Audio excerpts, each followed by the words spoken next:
మనకి తీసుకెళ్ళడానికి ఆమె అన్నయ్య గుమ్మడి వచ్చాడు. అయితే జగ్గయ్య పంపలేదు.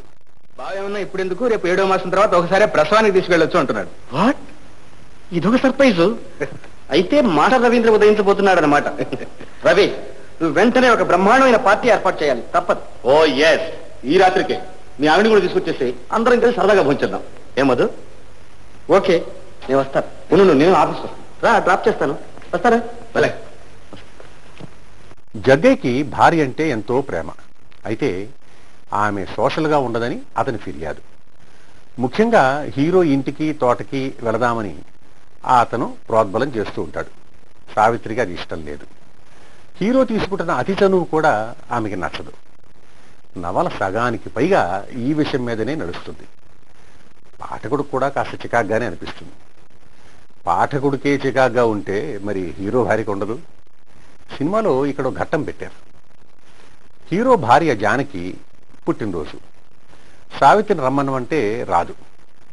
ఆవిడ రాకపోతే ఎంత అనుకుంటుంది జానకి. అంతలో సావిత్రి మామగారికి జబ్బు చేసింది. హీరో డాక్టర్ కదా, ఫోన్ చేస్తే జానకి ఉన్నా లేడు అంటుంది. అయితే సావిత్రి అక్కడికి వచ్చేస్తుంది పార్టీకి. ఆమెను చూసి పార్టీ మధ్యలో వదిలేసి హీరో వెళ్ళిపోయాడు. ఆవిడ వెంటపడి నిన్ను నిర్లక్ష్యం చేస్తున్నాడు అని ఆమె స్నేహితులు జానకిని రెచ్చగొట్టారు.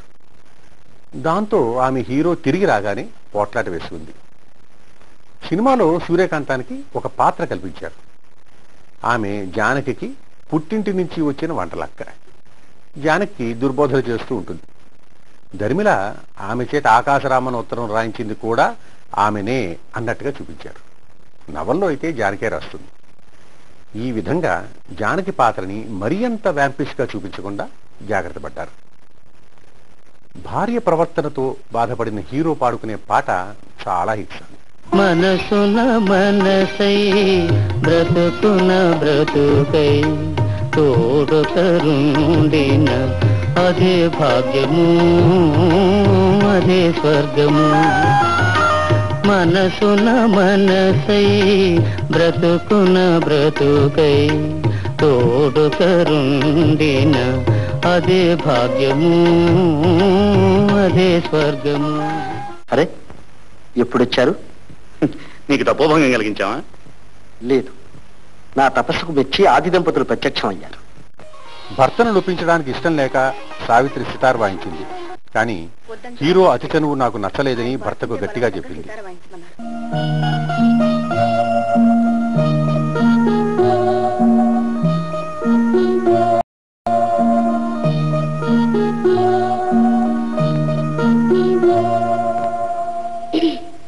సినిమాలో ఈ దశలో హీరో తనను ఏ రకంగా చూస్తున్నాడో సావిత్రికి తెలిసి ఆమె మనసు ఊరడిల్లుతుంది. ఇక్కడకు సినిమా సగం పూర్తవుతుంది. అర్థమేమిటి? మీ హృదయంలో ఆవిడ స్థానంలో నన్ను ప్రతిష్ఠించడం. ఎవరావిడ? నా చెల్లెలు సుధా. నవల్లో ఇది చివరి అధ్యాయంలో వస్తుంది. అప్పటిదాకా సావిత్రి ఇతన్ని భరించలేకపోతూ ఉంటుంది. హలో చక్రవర్తి, చూడవాయి మాధవ్ ఏం పేచి పెడుతుందో. ఇంతలో జగ్గయ్యకి వారం రోజులు క్యాంపుకి వెళ్లాల్సి వస్తుంది. భార్య తనతో వస్తానంటే వద్దని చెప్పి ఆమెని హీరోకి అప్పచెప్పి వెళ్ళాడు. ఇక హీరో అతి సిన్సియర్గా సావిత్రి ఇంటికి పొద్దున్న సాయంత్రం వెళ్లడం, అక్కడే భోజనం చేయడం ఇవన్నీ జోరుగా సాగించాడు. కానీ అతని భార్య ఇవన్నీ అపార్థం చేసుకుంది. పనివాళ్ల ద్వారా ఆరాలు తీసి మరింత ఊహించుకుంది. ఆమెకి తోడు మంధర లాంటి సూర్యకాంతం. నీవు లేక వీణా పలుకలేనన్నది, నీవు రాక రాధా నిలువలేనన్నది. ఓ రోజు సావిత్రి భర్తను తలుచుకుని పాడుతూ ఉంటే ఆ పాట నచ్చి ఒక కాగితం మీద రాయించుకుని వచ్చాడు హీరో. Very good. ఇంతకు నువ్వు భోంచేసావా? ఇంకా లేదు. అయింది, చేశాను. పత్రాలు ఎందుకు వస్తాయి? ఆ పాట జానకి కంటపడింది. ఆమె అనుమానం పెరిగింది. సూర్యకాంతం సలహా విని జగ్గయ్య పేరు ఆకాశరామన్ ఉత్తరం రాసి సాక్ష్యంగా దీన్ని జతపరిచింది. ఉత్తరం చూడగానే జగ్గయ్యకి అనుమానం కలిగింది. టూర్ క్యాన్సిల్ చేసుకుని హఠాత్తుగా అర్ధరాత్రి ఇంటికి ఊడిపడ్డాడు. ఆ సమయానికి అటుగా వెళుతున్న హీరో ఇంట్లో లైట్లు వెలుగుతూ ఉండడంతో కంగారు పడి ఇంటికి వచ్చాడు. జగ్గయ్య అపోహ ఇంకా బలపడింది. ఇతడు అర్ధరాత్రి రావాల్సిన అవసరం ఏముంది అనుకున్నాడు. భార్యతో పోట్లాడి నిన్ను వదిలేస్తాను అన్నాడు. గుమ్మడిని పిలిచి పుట్టింటికి తీసుకుపోమన్నాడు. వెళుతూ వెళుతూ సావిత్రి ఒక కోరిక కోరింది. పెడుతున్నాను.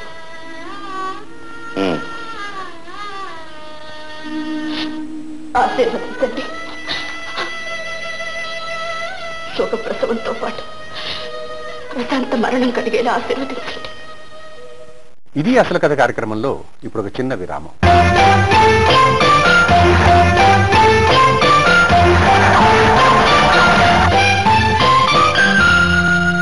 గర్భం ధరించాక సావిత్రికి బాగా జబ్బు చేసింది. పుట్టింటికి వేరే ఊరికి వెళుతుంది కదా, అక్కడే కృష్ణకుమార్ ఉంటుంది. ఆమె దగ్గరనే ట్రీట్మెంట్. హీరో ఈ ఊరు నుంచే డైరెక్షన్ ఇచ్చి ఫారిన్ నుంచి మందులు తెప్పించి వైద్యం ఎలా జరుగుతోందో పర్యవేక్షిస్తూ ఉంటాడు.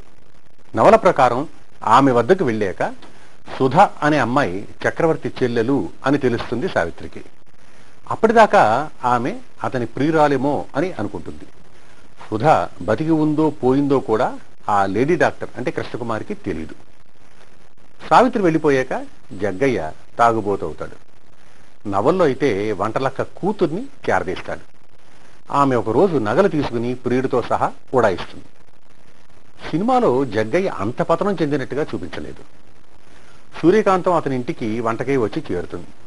ఆమె కూతురు జయంతిని చూసి జగ్గయ్య పెళ్లి చేసుకుంటాను అని అంటాడు. ఇనపెట్టి తాళాలు ఇస్తాడు. జయంతి నగలు దిగేసుకుంటుంది. అంతలో ఆమె ప్రియుడు వస్తే అతనితో పారిపోతుంది. తర్వాత వాళ్ళు పోలీసులకి పట్టుబడతారు. గుమ్మడి పోలీస్ ఆఫీసర్ కాబట్టి వాళ్ళని శిక్షించబోతాడు. కానీ సావిత్రి వాళ్ళని క్షమించేయి అని అంటుంది. అన్నయ్య, ఎందుకమ్మా కనపడే కన్నీటిని వినపడే వేదనను దాచాలని చూస్తా? సావిత్రి మానసిక వ్యధతో ఆరోగ్యం పాటు చేసుకోవడం చూసి గుమ్మడి గట్టిగా అడిగాడు. విషయమంతా తెలిసింది. వెళ్లి జగ్గయ్యని తిట్టాడు. అప్పుడు అతను ఆకాశరామన్ ఉత్తరం బయట పెట్టాడు. అతను వెళ్లి హీరోకి చెప్పగా హీరో భార్యని నిలదీశాడు. ఆమె చాలా పిలుసుగా సమాధానం చెప్పింది. కాదు, రెండు నీ నీచత్వానికి రుజువులు. ఏమిటి నా నీచత్వం? నా కాపురాన్ని నేను నిలబెట్టుకోవడమా? అందుకని ఇంకో కాపురంలో చిచ్చు పెడతావా? ఒక స్థలాన్ని సంసారాన్ని సర్వనాశనం చేస్తావా? పాపిస్తుందా? ముందు వెళ్ళి ఆ రవీంద్ర కాళ్ళ మీద పడి చేసిన పాపాన్ని ఒప్పుకొని చెంపలు వేసుకో. పద. నాకేమంత కర్మ పట్టలేదు. అడ్డమైన వాళ్ళ కాళ్ళ మీద పడాల్సిన అవసరం నాకేం లేదు. ఈ సీను సినిమాలో కల్పించినది. నవల్లో జగ్గయ్య హీరో తోటకు వెళ్లి దాన్ని నాశనం చేస్తాడు. ఎవరో జ్వాలను రగిలించారు, వేరెవరో దానికి బలి అయినారు, వేరెవరో దానికి బలి అయినారు. మాధవి మృత్యువుతో పోరాడుతూ నీకోసమే ఎదురు చూస్తూ ఉంది. హీరోయే జగ్గయ్య ఇంటికి వచ్చాడు. అతని అనుమానాలన్నీ తీర్చాడు. సావిత్రి చావు బతుకుల్లో ఉందని చెప్పాడు. జగ్గయ్యకు పశ్చాత్తాపం కలిగింది. వెంటనే భార్య వద్దకు వచ్చాడు. ఆపరేషన్ అవసరమని తెలిసి డాక్టర్ని ప్రాధేయపడ్డాడు. నా మాధవని ఇలాగైనా బ్రతికించిన డాక్టర్, నేను చేసిన పాపానికి ఆమె ఆహుతి కాకూడదు. Please doctor. హీరో ఆపరేషన్ చేసి తల్లి బిడ్డల్ని కాపాడాడు. కానీ ఎవరికీ తెలియకుండా మళ్లీ ఫారిన్ వెళ్ళిపోవడానికి నిశ్చయించుకున్నాడు. భార్యాభర్తలు ఏకమయ్యాక తన వల్ల మళ్లీ విడిపోతారన్న భయం అతనిది. తన భార్య ఎలాగో పొమ్మనమన్నది. కానీ ఈ లోపల జానకి అన్న దేశాటి నుంచి తిరిగి వచ్చి జరిగినది తెలుసుకుని చెల్లెల్ని తిట్టిపోశాడు. ఆమె క్షమాపణ చెప్పుకోవడానికి ఎయిర్పోర్ట్కి వెళ్ళింది. ఇటు జగ్గయ్య కూడా ఎయిర్పోర్ట్కి పరిగెట్టాడు. కానీ విమానం వెళ్ళిపోయింది. హీరో కోసం తప్పిస్తూ సావిత్రి ఆరోగ్యం క్షీణించడంతో ఆ విమానాన్ని వెనక్కి రప్పించాడు గుమ్మడి. పోలీసు అధికారి కదా. అపోహలు తొలగిపోయి అందరూ కలిశారు. జగ్గయ్య తన కొడుకు చక్రవర్తి పేరు పెట్టడంతో సినిమా సుఖాంతం అయింది. అవును, నిన్ను నీ మంచితనాన్ని ప్రతి క్షణం నా కళ్ళెదటి నిలుపుకోవాలంటే అదొక్కటే మార్గం.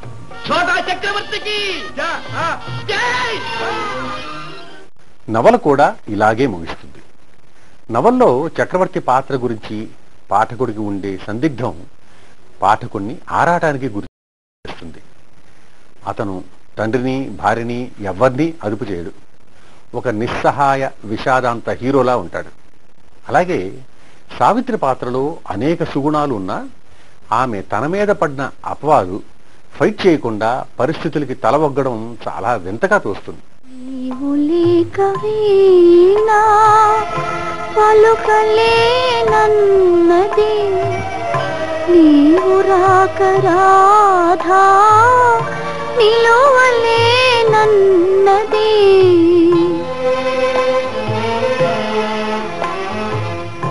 కలలనైన నిన్నో కనుల చూతమన్నా, నిదుర రాని నాకు కలలు కూడా రావే. చక్రవర్తి ఆమెని 10 మంది ఎదుట చెల్లెమ్మ అని పిలుచుంటే ఇంత కథ నడిచేది కాదు కదా అని మనకు అనిపిస్తుంది. సినిమాగా తీసినప్పుడు ఆ లోపాన్ని తెలియనీయకుండా మొదట్లోనే ప్రేక్షకుడికి, మధ్యలో సావిత్రికి రివీల్ చేసి టెంపో నిలబెట్టారు. నవల్ని సినిమాకి అనువుగా మార్చి రాసింది గొల్లపూడి మారుతిరావు గారు కాగా, అత్యంత ప్రతిభావంతంగా డైరెక్ట్ చేసింది ఆదుర్తి సుబ్బారావు గారు. అన్నపూర్ణ సంస్థ వారి సినిమా కాబట్టి దుక్కిపాటి వారి ట్రీట్మెంటు ఎలాగూ ఉంటుంది. అక్కినేని, సావిత్రి, జగ్గయ్య, జానకి వీళ్ళంతా పోటీపడి నటించారు. మరపురాని సంగీతం అందించారు రాజేశ్వరరావు గారు. ఈ సినిమా హిట్ కావడంతో తర్వాత అనేక తెలుగు నవళ్ళు సినిమాలుగా అనువదించబడ్డాయి. ఇది డాక్టర్ చక్రవర్తి సినిమా అసలు కథ. వచ్చే వారం మరో సినిమా అసలు కథతో